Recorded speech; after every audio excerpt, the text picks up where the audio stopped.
بونیر د خلکو خو چې زمونږ ماشومانو نو اورېدم به یاره آدم خان دی او میرو خان دی او فوجونه او تکړهتوبې خبرې به وي. نو بونیر خلک زما همیشه ډېر زیات خوښ دي. څو ځله تللی یم، یو مینه مو ده ورسره. او دا یوت چې کوم دي هغو ته دا وینا کول غواړم چې پښتنو خو همیشه په سخت ټیم کې د ملګرتیا پالنه کړې ده. نن پی ټي آی باندې سخت ټیم دی.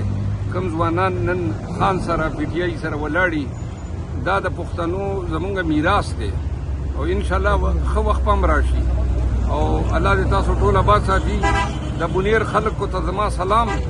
او ډېر خلک د بونیر کې هم تاسو ته پته ده موږ نه څه لوټې جوړې شوې چې لاړې، نو د راتلونکي الیکشن کې به انشاءالله هغو لوټو ته به یو ابرتناک سبق ورته ښیو. الله مو آباد ساته.